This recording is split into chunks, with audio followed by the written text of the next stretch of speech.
उत्तमश्लोकवार्तया ॐ अज्ञानतिमिरन्दस्य ज्ञानाञ्जनशलाकया चक्षुरुन्मिलितं येन तस्मै श्रीगुरवे नमः। श्रीचैतन्यमनोभीष्टं स्थापितं येन भूतले स्वयं रूपः कदा मह्यं ददाति स्वपदान्तिकं। वन्देऽहं श्रीगुरो श्रीयुतापदकमलं श्रीगुरुं वैष्णवांश्च श्रीरूपं साग्रजातं सगणा रघुनाथान्वितं तं सजीवं साद्वैतं सावधूतं परिजनसहितं कृष्णचैतन्यदेवं श्रीराधा कृष्णपादान् सगणा ललिता श्रीविशाखान्वितांश्च नमो विष्णुपादाय कृष्णप्रेष्ठाय भूतले श्रीमते भक्तिवेदांत स्वामी इति नामिने। नमस्ते सरस्वते देवे गौरवाणी प्रचारिणे निर्विशेष शून्यवादी वाचालदेशतारिणे। नमो महावदन्याय कृष्ण प्रेम प्रदायते कृष्णाय कृष्ण चैतन्य नामिने गौरद्विषे नमः। हे कृष्णा करुणा सिंधु दीनबंधु जगत्पते गोपेश गोपिकान्त राधाकान्त नमोस्तुते। तप्तकाञ्चन गौराङ्गी राधे वृन्दावनेश्वरी वृषभानुसुते देवी प्रणमामि हरिप्रिये। वाञ्छाकल्पतरुभ्यश्च कृपा सिन्धुभ्येव च पतितानां पावनेभ्यो वैष्णवेभ्यो नमो नमः। जय श्री कृष्ण चैतन्य प्रभु नित्यानंद श्री अद्वैत गदाधर श्रीवासादि गौर भक्तवृंद। हरे कृष्णा कृष्णा कृष्णा हरे हरे हरे राम राम राम हरे हरे। हरे कृष्णा। तो आज श्याम सिप्पू के साथ मेरा क्लास एक्सचेंज हो गया, तो उनको बोला कि पोंडा आ जाइए, तो उन्होंने बोला आप मास्को आ जाओ। तो आज मेरा सौभाग्य है कि मैं मास्को में आपके सामने भागवतम के लिए कुछ बोल सकता हूँ। तो अभी जो हमने श्लोका पढ़ा उसमें जो सुखदेव गोस्वामी बोलते हैं कि जैसे सूरज उगता है और ढलता है, उसके साथ हमारे जीवन का एक दिन खत्म हो जाता है। एक दिन तो होता ही है, क्षण क्षण हमारा जा रहा है एक्चुअली। जैसे एक सर्प जिसको एक निगलता है एक मेंढक को, तो धीरे धीरे वो क्या कर रहा है, उसको खा रहा है। उसी तरह से हमको समझे या ना समझे, काल परम दुष्कर, ये काल जो है वो बहुत दुष्कर है और वो बहुत सूक्ष्म चीज़ है। हमको समझ में भी नहीं आएगा कि वो हमको अभी खत्म कर रहा है। तो इसलिए इधर वो लोग बोलते हैं कि जैसे सूरज उगता है ढलता है, हमको समझना चाहिए कि हमारा एक दिन खत्म हो गया है। सिर्फ वो व्यक्ति जो भगवान की कथा में मग्न रहता है उसको काल स्पर्श नहीं कर सकता, और जो भगवान को कथा या उसके विस्मरण में रहता है उसमें उसका जीवन क्या हो जाता है, विफल हो जाता है। और ऐसा व्यक्ति जो भगवान की कथा सुनते नहीं, उसका जो कान है वो सर्प के बिल की तरह है। कि सांप का बिल में क्या रहते हैं, ईर्ष्यालु प्राणियां रहते हैं। सांप स्वयं ईर्ष्यालु माना जाता है। तो ऐसे ही इस दुनिया में जो भगवान की कथाएं सुनते नहीं, उसका जीवन व्यर्थ दूसरों के प्रति ईर्ष्या में चला जाता है। इसके पास ज़्यादा है, उसके पास ज़्यादा है, ये मेरे से अच्छा है। तो दूसरों के साथ जो स्पर्धा रहती है उसमें चला जाता है। एक्चुअली स्पर्धा का कोई अर्थ ही नहीं है। क्यों ऐसे देखा जाए तो हम ये शरीर है ही नहीं, ये हमारी एक बहुत बड़ी बीमारी है, अहम अमेठी। तो जो जानवर है वो भी तो क्या करते हैं, अपने शरीर को पालने के लिए लगे हैं पूरा दिन भर। और अगर हम भी ये अपने आप को ये शरीर मान लें जो मिथ्या अहंकार है, अगर एक थोड़ा सा भी बुद्धि लगाएंगे तो समझ में आ जाएगा कि ये शरीर जो है वो जाने ही वाला है, ये तो बढ़ रहा है। उसके बाद उसका 4 गति बताया गया है 4 या 3, मिट्टी, विष्ठा और राख।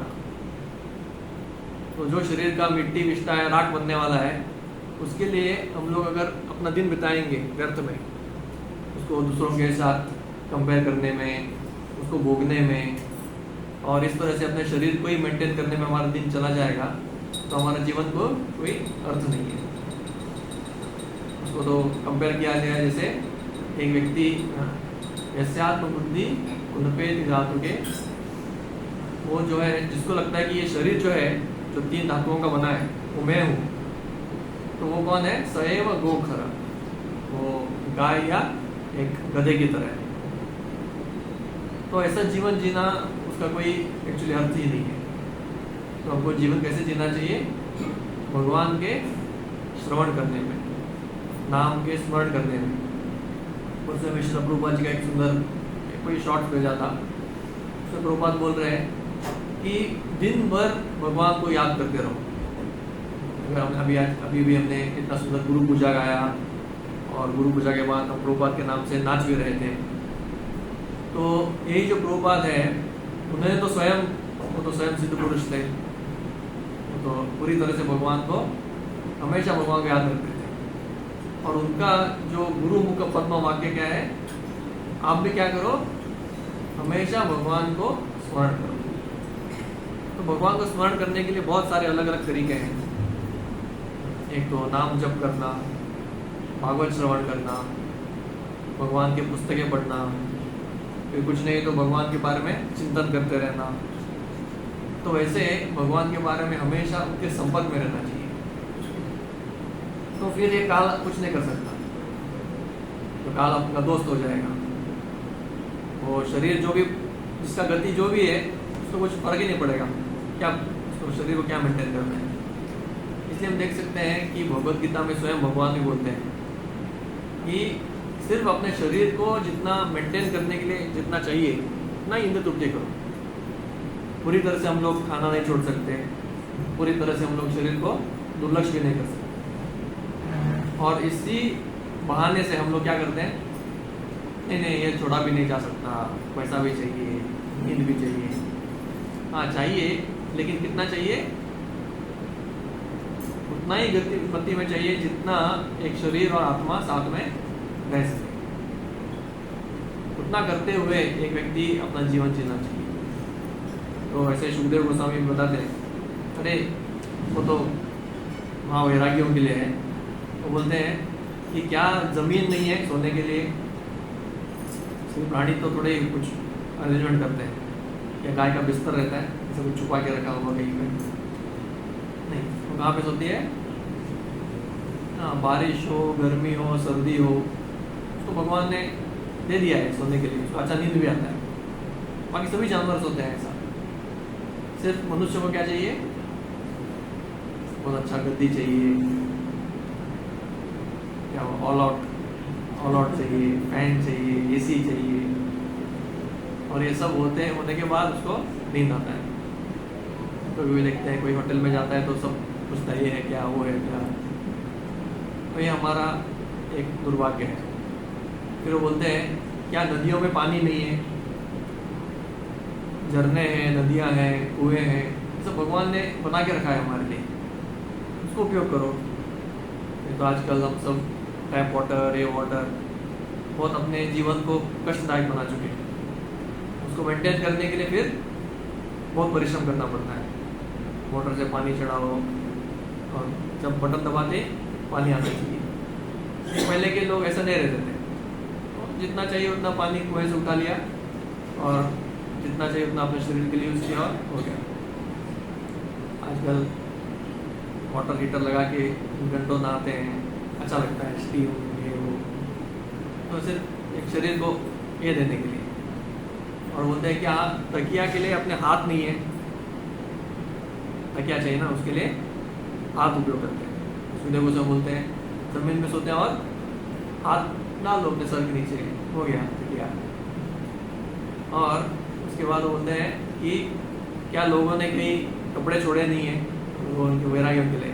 जैसे जो लोग कपड़े फेंक देते हैं, अगर कपड़ा डालना ही है तो वो डाल सकते हैं। सूर्य गोस्वामी तो डालते भी नहीं थे, सुखदेव गोस्वामी महावैरागी होता अवधूत वेश में थे। तो ऐसे ऐसे महान संतों ने हमारे लिए वो एक्सट्रीम दिखाया है कि देखो अगर ऐसा भी रहा जा सकता है बिना कोई इस दुनिया के जो भी प्राकृतिक वस्तुएं हैं उनको उपयोग करते हुए जिया जा सकता है। लेकिन हमको ऐसा नहीं जीना चाहिए भगवान को भूलते हुए, परिश्रम करते हुए, दिन रात परिश्रम करते करते। फिर हम लोग बोल सकते हैं ठीक है फिर हम क्या करें अभी, नहीं, शुरू अभी ये प्रैक्टिस है, जो भी हम कर रहे हैं वो क्या है, प्रैक्टिस, साधना। लेकिन ये कभी नहीं भूलना चाहिए कि हमको आखिर में कैसे जमाना है, ये गति को प्राप्त करना है। इसमें भगवान की श्रवण करने में हमको रुचि प्राप्त हो, भगवान का श्रवण कीर्तन इसी में हमारा रुचि होना चाहिए।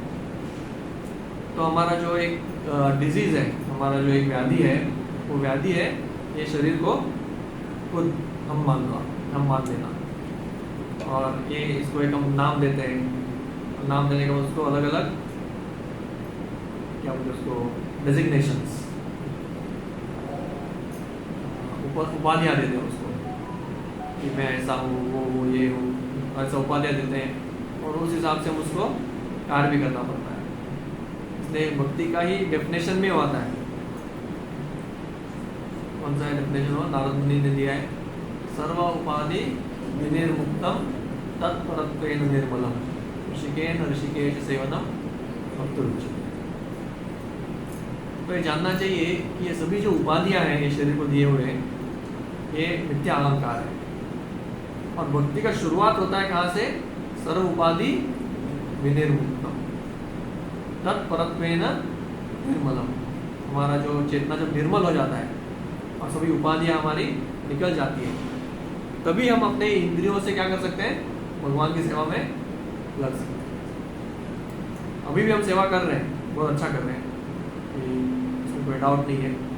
लेकिन ये सेवा जो है वो इतना भगवान को टेस्टी नहीं लगता, इतना हमको रुचिकर नहीं लगता। क्यों?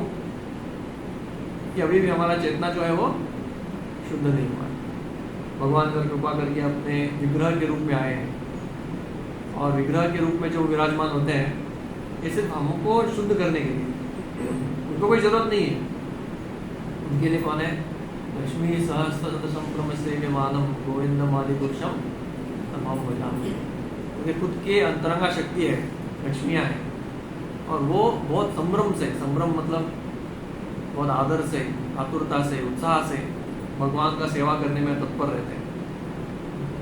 और भगवान को, इसलिए भगवान को ललित माधव भी होते हैं। ललित मतलब पैम्पर्ड, पैम्पर्ड मतलब इसको जैसे बच्चे में क्या करते हैं,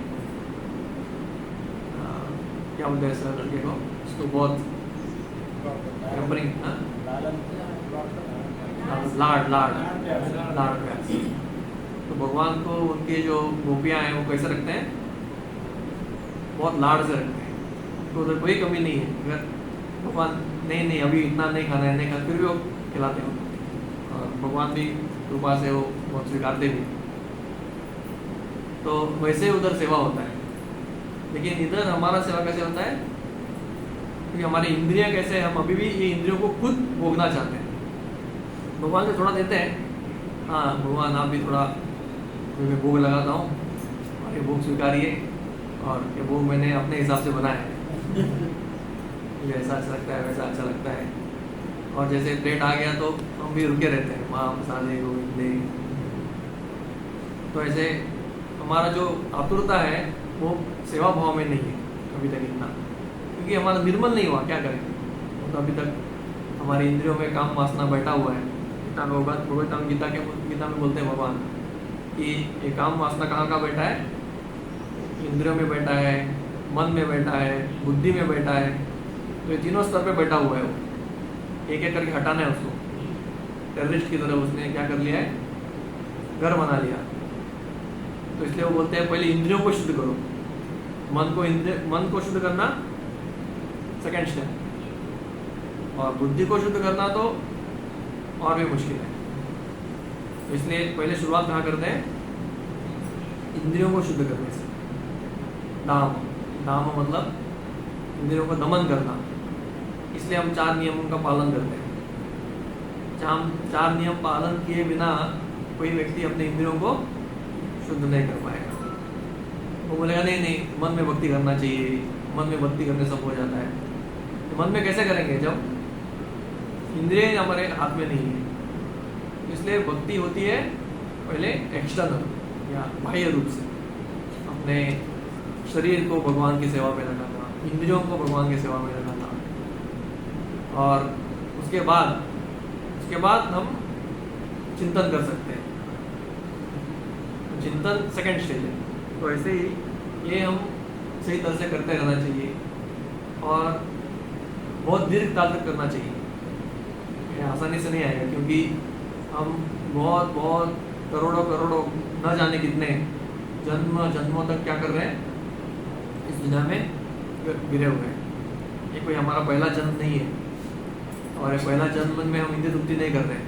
कब से कर रहे हैं? अनेकों जन्म से। और इसके सारे इतना जो संगठित किया हुआ कर्म है, संस्कार है, तो सभी हमारे मन में अभी भरा हुआ है। तो इतना पहाड़ जैसा है, अगर शुद्ध करना है तो फिर भी बहुत क्विक है। बाकी कोई क्रिया से तो होने नहीं वाला, फिर भी भक्ति से क्या हो जाता है, ये दुनिया इसी जन्म में हो सकता है, इतना पावरफुल है। एक अग्नि की तरह, अग्नि क्या करती है, एक चिंगारी पूरे एक ढेर जैसा जो ये ईंधन है उसको जला देती है। वैसे ही ये जो भक्ति है वो एक ईंधन की तरह है, एक चिंगारी मार के डाल दिया तो सब जल जाएगा। लेकिन उसको गीला नहीं रखना है, प्रोबाल बोलते हैं। गीला है तो क्या होगा, टाइम लगेगा। इसलिए तो अभी भागवतम में हम देखते हैं कि बहुत सभी अवतारों के बारे में अलग अलग मात्रा में चर्चा किया है। कपिल मुनि, ऋषभ देव, वराहदेव, वामन देव, नरसिंह देव, और ऐसे चर्चा करते हुए हम देखते हैं कि 9वें अध्याय में थोड़ा रामचंद्र जी के बारे में किया हुआ है। ज़्यादा नहीं, सिर्फ थोड़े श्लोकों में हुआ है। तो प्रभु रामचंद्र जी का जो लीला है वो तो बहुत विस्तार से रामायण में किया गया है। इसलिए सुखदेव गोस्वामी और परीक्षित महाराज क्या करते हैं, उसको विस्तार में भागवतम में नहीं करते, क्योंकि एक्चुअली देखा जाए तो हमारा सौभाग्य जो है वो बहुत ज़्यादा है कलयुग में जन्म लेने से। एक तरह से देखा जाए तो कलयुग में जन्म लेना क्या है, दुर्भाग्य है। ये कलयुग में जन्म लेना मतलब पापी हो जाना, या पापी है इसलिए इधर जन्म लेते हैं, और इधर जन्म लेने से तो पाप अपने आप करते रहते हैं। पाप किए बिना तो हम जी नहीं पाएंगे कलयुग में। तो इसलिए कलयुग जो है उसमें कोई स्वर्गवासी वैकुंठवासी ऐसा कोई होता नहीं है। मतलब इधर ऐसा जन्म लेके इधर हो गया तो स्वर्ग में जाना तो बहुत मुश्किल है। लेकिन भक्ति करने से क्या हो सकता है, हमारा उद्धार जल्दी हो सकता है। फिर देखिए, जब पांडव थे तो पांडव से पहले रामायण था, तो उनका बचपन कैसे बीता, रामायण सुनते हुए। तो रामायण बहुत सुना था उन्होंने, पांडवों ने, और वो सुन के उन्होंने बहुत कुछ सीख लिया था, कैसे सही राजा बनना है और कैसे अच्छा पुत्र बनना है। तो ये सब उन्होंने उधर से सीख लिया। लेकिन हमारा सौभाग्य क्या है कि उसके बाद भागवतम की रचना हुई और महाभारत। तो महाभारत और भागवतम, स्पेशली भागवतम में वो भगवान कृष्ण की लीलाओं के भी सुनने को अवसर मिलता है। तो हमारे पास ग्रंथ ज़्यादा है। कभी परीक्षित महाराज कभी सुन रहे थे पहली बार, जो बताइए। भागवतम तो वैसे शाश्वत है, ऐसा नहीं कि भागवतम शाश्वत है, लेकिन शाश्वत होते हुए भी वो जो रिवील होता है वो तभी परीक्षित महाराज के समय होता है, और अभी हमारे पास वो है। तो भगवान रामचंद्र वो भी, उनका भी जो आविर्भाव है वो कारणों से हुआ। जैसे भगवान बार बार जन्म लेते हैं, जन्म कर्म च मे दिव्यम एवं यो वेति तत्वतः। तो भगवान जन्म लेने के अलग अलग अवतारों के अलग अलग कारण हैं। एक मुख्य कारण हमेशा रहता है कि अपने भक्तों को आनंद देना और भक्तों का उद्धार करना, और भक्तों के लिए एक्चुअली लेते हैं। क्योंकि कृष्णदास कविराज गोस्वामी बोलते हैं, चैतन्य भागवत में बोलते हैं कि असुरों को मारने के लिए क्या चाहिए भगवान को, कुछ परिश्रम नहीं लगता। असुरों को मारने के लिए एक्चुअली उनको जन्म लेना ही नहीं, मतलब जरूरत ही नहीं है। भगवान का अगर हम ये देखें, ये जो ब्रह्मांड है उसको ही नापा नहीं जा सकता हमसे। कोई साधारण व्यक्ति ब्रह्मा जी को छोड़कर, ब्रह्मा जी भी हो सकता है कि उनको पूरा ब्रह्मांड का वो बोलते हैं इसमें कि हर कण कण को मैं नहीं जानता। तो ब्रह्मांड कोई इतना बड़ा है, वो ब्रह्मांड पूरा भगवान के एक रोम में समाया रहता है, महाविष्णु के रूप में। आप सोच सकते हैं कितने बड़े रहेंगे। जब वो लेटते हैं तो कैसा है, ब्रह्मांड की तरह उनके रोम रोम में। हम अपना खुद का रोम भी नहीं देख सकते हैं क्या, माइक्रोस्कोप में देखना पड़ता है। तो इतना छोटा आपका रोम, मतलब इतना छोटा रहता है, उसके अंदर क्या है, ब्रह्मांड है। तो वैसे महाविष्णु को क्या असुरों को मारने के लिए अवतार लेना पड़ेगा? नहीं। इसलिए हम देखते हैं कि उनका मुख्य कारण क्या है, भक्तों का उद्धार करना और भक्तों को आनंद देना। वो भी चाहे तो भगवान को, भक्तों को बुला सकते हैं, चलो चलो आपका भी इधर हो गया, क्या बोलते हैं उसको, भौतिक जीवन हो गया, आ जाओ मेरे धाम में, तो उधर भी आनंद दे सकते हैं। तो भी मुख्य कारण है, और है भी और नहीं भी, ज़्यादा इम्पोर्टेंट है, लेकिन उसके लिए भी नहीं। फिर भगवान खुद की लीलाओं को भी आस्वादन करना चाहते हैं इस दुनिया में आके। जैसे थोड़ी लीला जो है वो भगवान इधर ही कर सकते हैं, भोम वृंदावन में, असुरों को मारना और क्या बोलते हैं उसको, बाल लीला, ये सभी इस भोम वृंदावन में होता है। तो वो भी इधर एक्सपीरियंस करने के लिए आते हैं भगवान।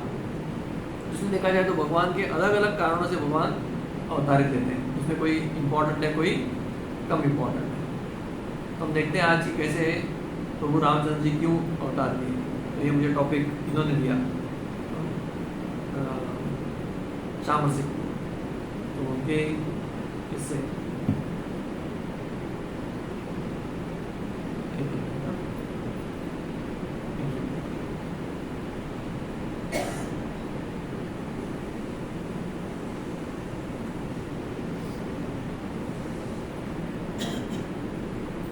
तो एक तो कारण है कि भगवान आते हैं to protect devotees and give pleasure to his devotees. भगवान आते हैं अपने भक्तों को रक्षा करने के लिए और उनका आनंद बढ़ाने के लिए। तो हम देखते हैं कि इस दुनिया में एक बहुत बड़ा महाभयंकर राक्षस था, उसका नाम था रावण। रावण मतलब वो पूरे दुनिया को रुलाता था, जो उसका नाम हुआ रावण।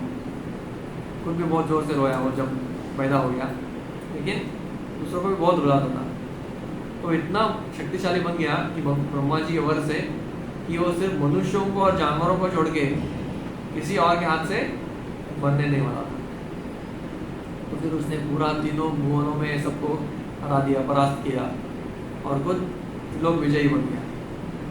और वो जो देवता है उनको भी उसने अधीन कर दिया अपने। तो ऐसे जब ये देखा गया तो तुरंत ब्रह्मा जी गए भगवान के पास, और ब्रह्मा जी के पास जाके उन्होंने उनको रिक्वेस्ट किया कि भगवान अभी आप ही कुछ कर सकते हैं, कि मेरे इसके मैं हैंडल नहीं कर सकता इसको। तो देखते हैं कि भगवान को, ब्रह्मा जी को पोस्ट किसने दिया है? भगवान ने दिया है ब्रह्मा जी का पोस्ट। आप इधर उठिए करके या आप देखिए, मैनेजमेंट देखिए। लेकिन जैसे उनके हाथ से भी बाहर कुछ रहता है तो फिर भगवान ब्रह्मा जी जाते हैं विष्णु के पास। तो विष्णु के पास जाने के बाद विष्णु बोलते हैं, यस आप चिंता मत करो, मैं अवतार लेने ही वाला हूँ, और वो अवतार में आप सभी बाकी देवता भी उसमें सम्मिलित हो जाइए ताकि हम उसको ये कर पाए, आप मेरा मदद कर सकें। वैसे भगवान को कोई मदद का जरूरत नहीं है, लेकिन प्रभु राम के अवतार में वो मनुष्य लीला कर रहे थे। ऐसे कर रहे थे जैसे एक मनुष्य हो, साधारण मनुष्य। तो आगे हम देखते हैं कैसे भगवान अलग अलग जगह में वो अलग अलग मदद लिए सबसे। लेकिन ये मदद लेना मतलब भगवान का कृपा ही है। एक तो ऐसे ऐसे भी हो सकता था कि वो आराम से, अभी देखिए विभीषण तो बिना ब्रिज के आए, उड़ते हुए आए, वैसे हनुमान जी भी लंका कैसे गए, उड़ते हुए गए। तो सिर्फ भगवान के नाम से ये लोग क्या कर पाए, आ जा रहे थे। तो क्या स्वयं भगवान नहीं जा सकते? भगवान तो आराम से क्रॉस कर सकते हैं। तो फिर भी उन्होंने क्या किया, उन्होंने समुद्र पे ब्रिज बनाया और सभी बंदरों का उसमें मदद लिया। तो अगर रामायण में अगर ऐसा होता, चलो भगवान गए और राम उधर लंका में गए और लंका में जाने के बाद 28 डेज का युद्ध भी जरूरत नहीं है, तो क्या कर सकते हैं, भगवान के राम का बाण पे क्या क्या बोलते हैं, एक बाण अमोघ, वो बाण का कोई तोड़ नहीं है। तो अगर उन्होंने क्या करते थे, अगर एक ही बाण मार देते थे तो क्या हो जाता था, रावण का हत्या हो जाता। लेकिन अगर इतना ही आसानी से हो जाता तो क्या हम आज रामनवमी मनाते वक्त ऐसे कथा कर पाते थे, इतना सुंदर रामायण क्या हुआ कैसे हुआ। तो ऐसा नहीं कि भक्तों को पता नहीं है कि प्रभु रामचंद्र में इतना शक्ति है, करके सबको पता है। ऐसे ऐसे साधु है जो दिन भर रामायण का गान करते रहते हैं और उनको पता है कि भगवान शक्तिशाली है, फिर भी उनमें उनको पूरा रस आता है। वो जब रामचंद्र जी रोते हैं तो वो भी खुद रोते हैं, और जब उनको सीता माता का अपहरण होता है तभी उनको पूरा दुख होता है। तो ऐसे वो सभी अनुभव कर रहे हैं सत्य को। तो रामायण जो है उसमें जीते हैं पूरा। तो ऐसे रामायण को ये करते हैं। हम एक बहुत सुंदर कहानी भी जानते हैं, महाराजा कुलशेखर। तो कुलशेखर महाराज वो क्या करते थे, रामायण को सतत सुनते रहते थे। और उन्होंने एक्चुअली उनका जो राज्यसभा था उसमें ये कम होता था, क्या बोलते जो पॉलिटिक्स वगैरह, उसकी ज़रूरत ही नहीं है। जब हम भगवान का इतना पूजा करेंगे तो अपने आप राज्य क्या होगा, अच्छी तरह से चलेगा। तो उन्होंने ब्राह्मणों को रखा था कि आप क्या कीजिए, रामायण का पाठ कीजिए रोज़। और राजा आते थे सिंहासन में बैठ के रामायण सुनते थे। तो इतना सुंदर उनका जीवन जा रहा था। तो एक बार क्या हुआ, स्पेशली जब भी रामायण में कुछ गलत प्रसंग आता था तो उसमें कुलशेखर महाराज इतना भाव विभोर हो जाते थे कि तुरंत अपना सैनिक को बोलते, चलो जाओ हम जाएंगे इधर, इनको भगवान को मदद करने के लिए जाएंगे। तो ऐसे बार बार हो रहा था। तो उनके मंत्रियों ने बोला कि देखो आप रामायण पढ़ रहे हैं तो सिर्फ अच्छे अच्छे प्रसंग पढ़ो, उसमें आप युद्ध का अपहरण का ये सब मत पढ़ो। तो वैसे ब्राह्मण बैठते थे और उसमें ये प्रसंग ही पढ़ते थे जो अच्छे अच्छे हैं। तो एक बार क्या हुआ, वो ब्राह्मण बीमार थे और उन्हें अपने बेटे को भेज दिया, तो आज आप जाओ, आप जाके रामायण पढ़ो। तो जैसे वो रामायण पढ़ रहे थे तो उन्होंने उस दिन वो प्रसंग लिया जिसमें सीता देवी का अपहरण होता है। तो पढ़ रहे तो तभी देखा तो रावण ने क्या किया, रावण ने आके सीता देवी का अपहरण कर लिया और वो जा रहे थे, वो लंका की तरफ चले गए। तो कुलशेखर महाराज इतना भाव विभोर हो गए, तो तुरंत आदेश दिए सभी सैन्य को, चलो ये कैसे रावण इतना पापी सीता को कैसे अपहरण कर सकता है और हम कैसे चुपचाप बैठ सकते हैं, ये अपहरण कर रहे हैं और हम चुप नहीं बैठ सकते। चलो हमारा सैन्य पूरा रेडी करो, हम जाएंगे आज ही श्रीलंका जाएंगे और लंका से माता सीता को वापस लेकर आएंगे। तो एक्चुअली वो उस भाव में थे, ऐसा नहीं कि वो कुछ नाटक कर रहे थे। आगे देखेंगे कैसे नाटक नहीं था वो। तो क्या किया उन्होंने, पूरा सैन्य को रेडी किया, अपने पूरे कमांडर और सभी रेडी हो गए। और फिर कुलशेखर महाराज लीड करते हुए सैन्य को लेके जा रहे हैं। और एक केरला के जगह में, केरला अनंत पद्मनाभ के क्षेत्र में, उधर से वो कन्याकुमारी की तरफ बढ़े और फिर रामेश्वरम उधर से थोड़ा नज़दीक है। तो पूरा आर्मी लेके वो जा रहे हैं। तो आखिर में पहुंच गए समुद्र के तट पे।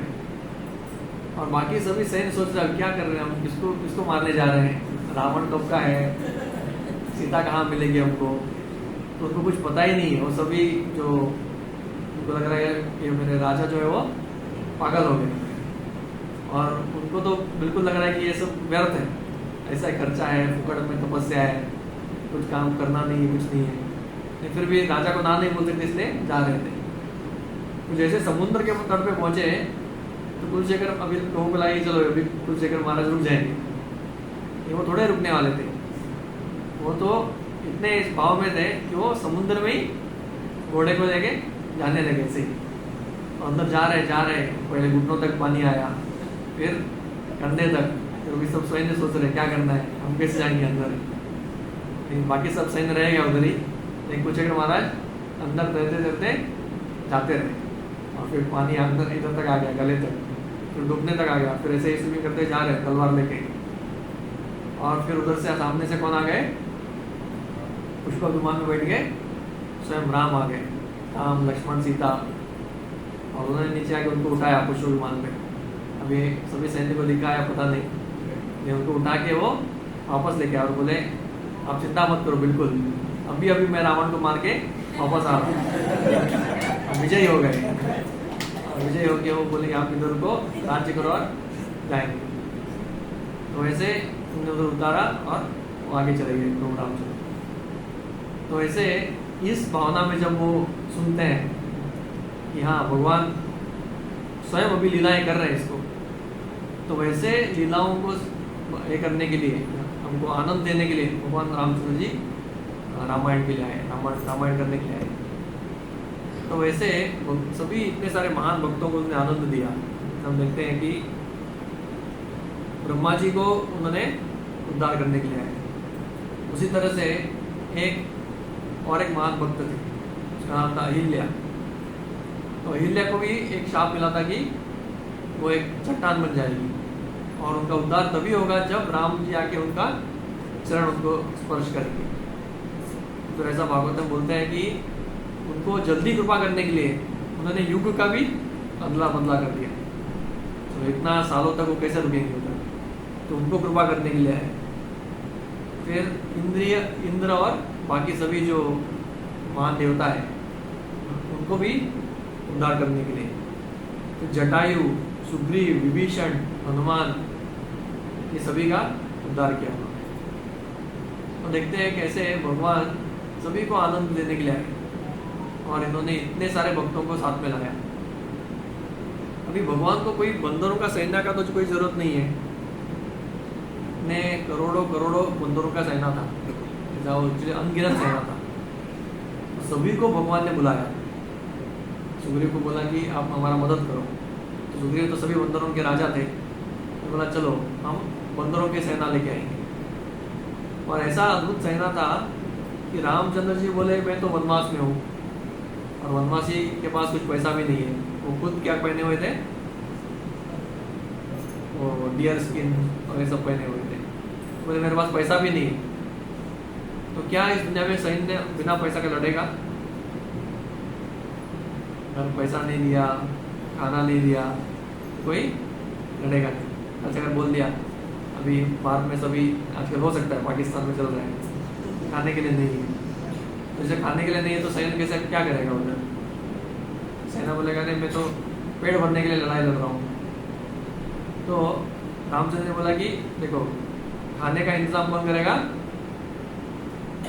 बंदर खुद कर लेंगे, बंदरों को इंतजाम की जरूरत नहीं है ज़्यादा, पत्ते घास ये सब खा के रहते हैं।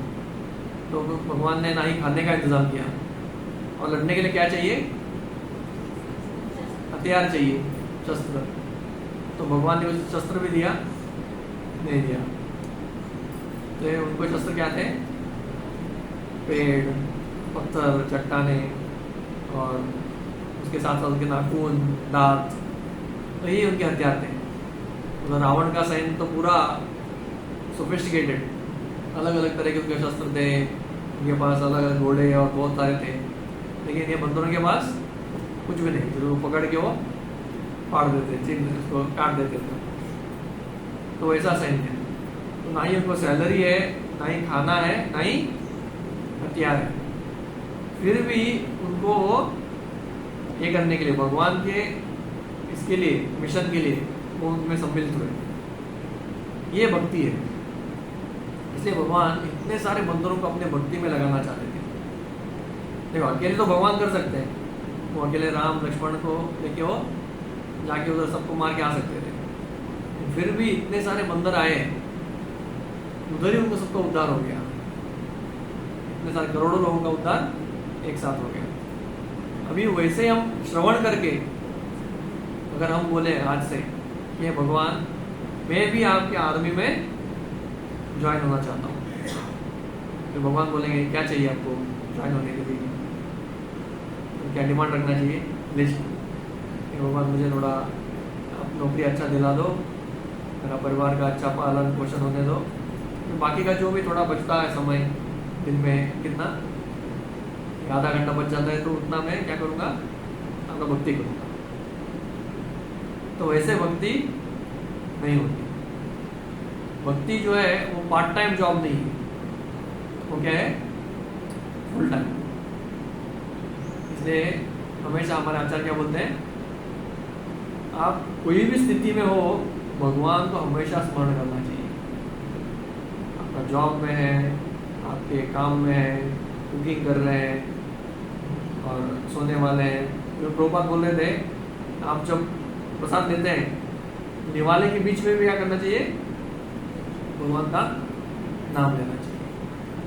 तो वैसे हम भगवान के लिए पूरा अपना जीवन या समर्पण करने के लिए जब जाते हैं तो भगवान बहुत प्रसन्न होते हैं और वो बहुत क्या बोलते हैं उसको, हमारा उद्धार करते हैं। तो ये भगवान रामचंद्र का आने का एक कारण था। और दूसरा कारण था कि वो शिक्षा देना चाहते थे कि कैसे सबसे अच्छे पुत्र बने, राजा बने, पति बने, भाई बने या शिष्य बने। तो सभी ये जो रिश्ते हैं उसमें सबसे उच्चतम स्टैंडर्ड उन्होंने किया। हम देखते हैं कैसे भगवान राजा बनने वाले थे और तुरंत अगले क्षण में उनको न्यूज आएगी अब राजा नहीं बनेंगे, आपको क्या होगा, वनवास हो जाएगा। कहाँ राजा और कहाँ वनवास आप देख सकते हैं। हर कोई बोले आप राजा नहीं बनेंगे, अभी भरत राजा बनेंगे, लेकिन आप उनका मंत्री बन जाओ। तो फिर ठीक है, राजा से थोड़ा नीचे आ गए मंत्री, हम उसका सेवा करेंगे। लेकिन राजा और वनवास में जमीन आसमान का फर्क है। राजा के लिए क्या रहता है, पूरा महल रहता है, सुंदर सुंदर सुविधाएं रहती है, दासियाँ रहते हैं, दास रहते हैं, सैनिक रहते हैं, सम्मान देते हैं, सल्यूट मारते हैं, पैसा रहता है और बिस्तर रहता है, सब कुछ भी कमी नहीं है। और वनवास मतलब बिल्कुल कुछ नहीं। वो कैसे सोते थे, पत्तों के ऊपर, वो भी लक्ष्मण पत्तों का उनको बिस्तर बना दिया।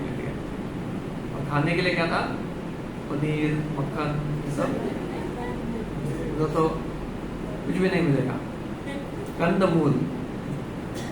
कंदमूल एकादशी के दिन खाते हैं कभी, स्वीट पोटैटो तो अच्छा कंद है, ऐसा जंगल में तो उसका टेस्ट भी इतना दे रहे हैं। जैसे कंदमूल फ्रूट्स जो भी है वो खाते थे। और सोने के लिए ऐसा, और रहने के लिए कुटिया। तो वैसे वो बोले कि अगर जैसे उनको न्यूज़ आया कि मैं राजा नहीं बनूंगा, वनवास में जाऊंगा, फिर भी उनमें कुछ भी चेंज नहीं आया। लक्ष्मण ने बोला उनको, अरे तुरंत सैन्य को ये कर दो, ये दशरथ को पता नहीं हो क्या कर रहे हैं, आप सिर्फ मुझे आदेश दे दो, मैं क्या करूंगा, ये पूरा अयोध्या को कब्जे में ले लेता हूँ। तो राम जी बोले, अरे ऐसा मत करो, मैं राजा क्यों बन रहा था, मेरे पिताजी के आदेश से, ऐसा नहीं कि मुझे बनना है, सेवा के लिए मैं राजा बन रहा था। और वही पिताजी का अगर आदेश है कि मुझे वनवास जाना है, वो भी मुझे स्वीकार है, मुझे उसमें कोई भी फर्क नहीं लग रहा है। उनका आशीर्वाद से राज्य मिले या उनके आशीर्वाद से वनवास मिले, मेरे लिए दोनों एक ही है। तो ऐसे भगवान रामचंद्र ने वो सिखाया कि कैसे पुत्र के रूप में दोनों स्वीकार होते हैं। तो आगे जाके उन्होंने बहुत अच्छा मास्टर, उनके जैसा मास्टर जो है, उनके लिए तो सभी जो सैनिक है, स्पेशली हनुमान जी, वो पूरी तरह से उनके लिए कुछ भी करने के लिए तैयार थे। और भगवान ने क्या बोले, एक बार भी सक्कतेव प्रपन्नो यस रवास्मि चीजें आ चले, एक बार भी कोई बोले हे प्रभु रामचंद्र मैं आपका हूँ, उसी क्षण से मैं हमेशा के लिए उनको अभय प्रदान कर दूंगा। तो क्या ऐसा कोई मास्टर है? इतना कॉन्फिडेंस किसी में हो सकता है? चलो आप मेरा नौकरी करो, आज से सब कुछ आपका मेरा बना। तो ऐसे सिर्फ भगवान ही बोल सकते हैं। गीता में भगवान क्या बोलते हैं? अनन्य चिंतयन्तो माम ये जना परिपासते तेषां नित्यमुक्तानां योगक्षेमं आमि। अब मेरे शरण में आ जाओ, आपका भरण पोषण का काम मेरा है। और उसने तो बोलते हैं कि आई कैरी मतलब स्वयं में लेके आऊंगा, ऐसे किसी को भेजूंगा नहीं। और वो मेरा प्लेजर है, वो मेरा आनंद है उसमें। तो ऐसे भगवान उधर दिखा देते हैं बेस्ट मास्टर। उसी तरह जो डिसाइपल जो विश्वामित्र मुनि के साथ गए, तो उनके बहुत सुंदर, बहुत शिष्य कैसे रहना चाहिए उसके बारे में उन्होंने बहुत सुंदर उपदेश दिया। ऐसे पीछे पीछे दोनों जाते थे और जो भी विश्वामित्र मुनि ने बोला तुरंत उसको कार्य करते थे। तो ऐसे ही एग्जाम्पल सेट करने के लिए रामचंद्र जी हो गए, उनका और वो एक ये था, उद्देश्य था। उसी तरह से अंदरूनी कारण और बताया गया। तो अंदरूनी कारण है कि एक बार लक्ष्मी नारायण दोनों वैकुंठ में बैठे थे और वैकुंठ में बैठे हुए लक्ष्मी चरण दबा रही थी और चरण दबाते दबाते वो देखा तो इस तरफ से एक कछुआ आया क्षीर सागर से, वो भी भगवान को देख रहा है। और इस तरफ से सभी उनके जो ये पहरेदार हैं, उनके सेवक है, वो है। और ऊपर से हजारों हजारों आंखों से कौन देख रहा है? शेषनाग। तो लक्ष्मी जी नीचे जब पृथ्वी के ऊपर देख रही थी, वो देख रही थी कि एक स्त्री बैठी है और उसका पति है, दोनों साथ में बैठे हैं अकेले कमरे में और कोई भी नहीं है। तो लक्ष्मी जी सोच रही है अरे ये इसका कितना सौभाग्य है, वो अकेले अपने पति के साथ रह सकती है। तो उनका भी इच्छा आया कि ऐसा मुझे अकेले में एकांत में भगवान के साथ समय बिताने को कब मिलेगा।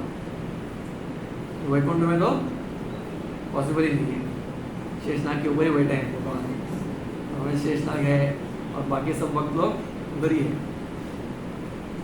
फिर लक्ष्मी जी का ऐसा जो इच्छा था तो भगवान ने समझ लिया और भगवान ने बोला चिंता मत करो, जब मैं अगला अवतार लूंगा तभी वो अवतार में हम आराम से कई साल इधर बिताएंगे, अकेले में बिताएंगे। तो फिर रामचंद्र जी का और सीता जी का जब शादी हुआ, तो शादी होने के बाद ऐसे काफ़ी साल बीत रहे थे और उनके कितने सारे ये थे सास, 4 मुख्य थे और 335 टोटल 335 ये थे उनके सास। तो फिर महल है, दासियां हैं, सास है और सभी इतना प्रेम करे भगवान से कि हमेशा भगवान को मिलने के लिए आते रहते हैं, वो छोड़ते ही नहीं कोई, भगवान कौन छोड़ेगा। तो फिर सीता जी सोच रही है मैं शादी हो गई अभी, फिर भी इधर कोई एकांत में समय नहीं मिलता है, मैं दिन भर इनका सेवा करती हूँ सास की और इधर भगवान अपने भक्तों के साथ रहते हैं। तो इसकी वजह से उनको भगवान ने सोचा चलो अभी वन में जाएंगे तो ही शांति रहेगा। तो फिर वनवास हुआ और वनवास एक्चुअली उनका ही इच्छा है कि कैसे आराम से 14 साल वो एकांत में बिताना चाहते थे। और फिर उधर हम देखते हैं कि वन में जब ये थे, वन में तो कोई नहीं, सिर्फ जानवर, पेड़ और लक्ष्मण जी भी उनको आराम से उनका समय देते थे। वो बहुत दूर रहते थे लक्ष्मण, उनके लिए कुटिया बनाई थी स्पेशल। तो ये अंदरूनी कारण है कि भगवान एकांत में समय बिताना चाहते हैं लक्ष्मी के साथ। और एक आखिरी कारण है कि भगवान जो है रंगनाथ जी का जो ये होता है डेटी वर्शिप, उसका सही ये देना चाहते थे कैसे किया जाता है डेटी वर्शिप। तो रंगनाथ जी जो है अभी हम जो देखते हैं श्रीरंगम में रंगनाथ जी कैसे है, कैसे लेटे हुए हैं? शेष पे लेटे हुए हैं। और कितने बड़े हैं? 9 फीट बहुत है, 9 फीट बहुत छोटा हो गया। ऐसे 3 दरवाजों से देखना पड़ता है। बहुत लंबे इधर से उधर तक है। आप सोच सकते इतने बड़े डेटी वो क्यों इतने बड़े हैं बताए? क्योंकि वो सतयुग से हैं, अभी छोटे थे वो, ऐसा उनको लेके घूम सकते थे। तो सतयुग में पहले ब्रह्मा जी को भगवान ने वो विग्रह दिया, आप ये ले लो और ये मेरे से अभिन्न है, इसको आप पूजा करो। तो ब्रह्मा जी ने कई वर्षों तक, हजारों वर्षों तक उसका पूजा किया। उसके बाद उन्होंने इक्ष्वाकु को दिया, और वो इक्ष्वाकु वो सूर्य वंश में आते थे, उन्होंने उनका पूजा किया। फिर इक्ष्वाकु के बाद उनके परंपरा में आते हुए वो दशरथ जी को मिला। तो फिर भगवान सोचते थे, देखो ब्रह्मा जी ने पूजा किया, इक्ष्वाकु ने किया, बाकी सभी महान रघु और इन्होंने भी किया, फिर भी मुझे इतना आनंद नहीं आ रहा है। तो मैं स्वयं जाऊंगा और जो नेटिव वर्शिप है उसका स्टैंडर्ड में सेट करना चाहता हूँ। तो इसलिए भगवान रामचंद्र आए, और रामचंद्र जी रंगनाथ जी का सेवा करते थे रोज। और ऐसा था कि रंगनाथ जी का जो चेहरा है और रामचंद्र का चेहरा सेम बिल्कुल मिलता था, क्योंकि पूजा करने वाले और जिसका पूजा हो रहा है दोनों एक ही है। तो एक अद्भुत ये था। तो भगवान दिखाना चाहते हैं कि जब हम विग्रह को पूजा करते हैं तो विग्रह के रूप में भगवान क्या करते हैं, उसको स्वीकारते हैं, और उनको भी उसमें आनंद आता है। तो जब हम विग्रहों का सेवा करते हैं तो उस भाव में करना चाहिए कि जैसे अभी बोले घर में आ रहे हैं ना, और बहुत प्रेम से करना चाहिए। तो भगवान आ गए मतलब स्वयं भगवान है उनका, और भगवान को हम क्या करना चाहिए, आनंद से अर्पण करना चाहिए। सोचना चाहिए कि भगवान ये पूरा घर आपका है, और भोग करने वाले कौन है, भोक्ता भगवान है और हम सेवक हैं। तो हमारा जो भोग करने का इच्छा और भोग का जो मेंटेलिटी है वो जब तक हम त्यागेंगे नहीं, तब तक हम भगवान का पूरी तरह से सेवा नहीं कर सकते। हम क्या करते हैं, मार्केटिंग जाते हैं तो हमको रहता है हाँ ये मुझे अच्छा लगता है, ये मेरे लिए लेना है, ये मेरे लिए लेना है। वो जितना होता है उतना स्टॉक होना चाहिए, और क्या सोचना चाहिए, ये भगवान के लिए लेना है, ये भगवान के लिए लेना है, ये मैं भगवान को बना के खिलाऊंगा। तो जैसे ये इच्छाएं आएंगी कि भगवान के लिए मैं क्या करूँ, पत्रम पुष्पम फलम तोयम यो में भक्त्या प्रयच्छति। तो भगवान ये सभी स्वीकारते हैं, सिंपल चीज़ें हैं, लेकिन इसको ही अलग अलग सुंदर सुंदर रूप में दिया जा सकता है। जैसे गोपियाँ भी भगवान को फूल देते थे, फूलों का माला। ये फूलों का माला मतलब सिर्फ फूल नहीं है, उसमें क्या रहता है, प्रेम रहता है। तो फूलों को चुनना, पेड़ से सुंदर सुंदर सुगंध के फूल चुन के उनको गूंथना, फिर बहुत सुंदर उसको माला करना, वो माला को प्रेम से जब भगवान को दिया जाता है तो वो भगवान को बहुत आनंद आता है। तो ऐसे हर इसमें फूल बनाने की सेवा में, प्रसादम बनाने की सेवा में, उनके लिए जो वस्त्र है वो बनाने की सेवा में, सुबह सुबह जो मंगलारती अर्पण करते हैं उसमें, प्रार्थनाएं जो अर्पण करते हैं उसमें, कीर्तन जो करते हैं, तो सभी जो विग्रहों के रूप के लिए जो अर्पण करते हैं वो सभी फॉर्मेलिटी ना होके कैसा होना चाहिए, हमारे भाव को हम अर्पण करना चाहिए, प्रेम से करना चाहिए। तो भगवान और भक्त के बीच में वो ये होता है।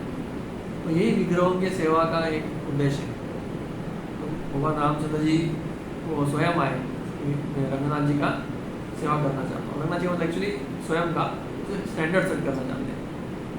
तो वैसे ही अभी रंगनाथ जी हम देखते हैं कि श्रीरंगम में, तो रंगनाथ जी और राम जी एक ही है, उसे तो वैसे 4 कारणों के लिए भगवान आए।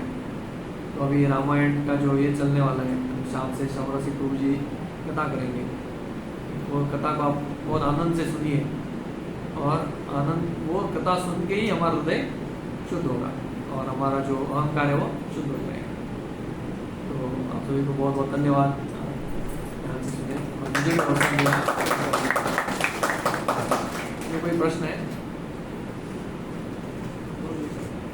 शुरू में बोले तो भगवान का नाम का निरंतर जप करता हूँ, काल स्पर्श नहीं करता, काल का क्या नाम है?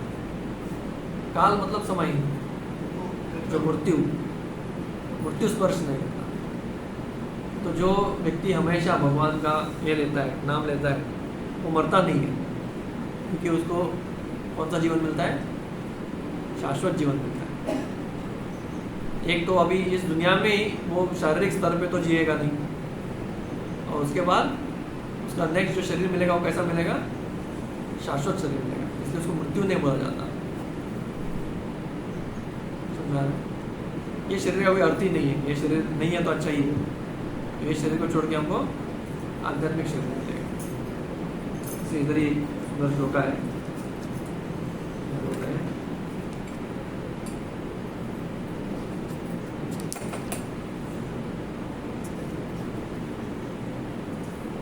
पिबन्ति ये भागवत आत्मना सतां कथामृतं श्रवणपुटेषु संवृतं पुनन्ति ते विषयविदूषिताशयं भजन्ति तच्चरणसरोरुहन्तिकम्।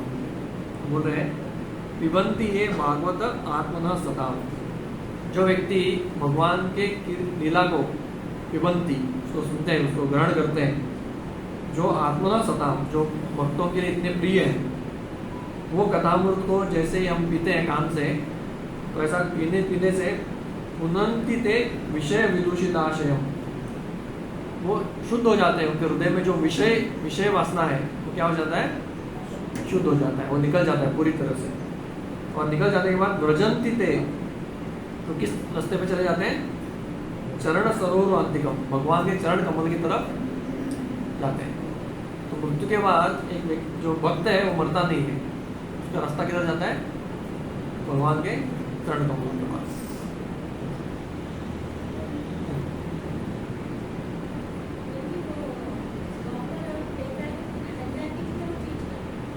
आप शाम से पूछिए, मैं बताया लेकिन उसका आंसर तो पूछिए, वो बताएंगे। मैं भी पूछूंगा,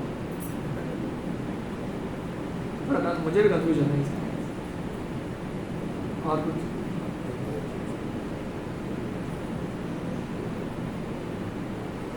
हरे कृष्ण।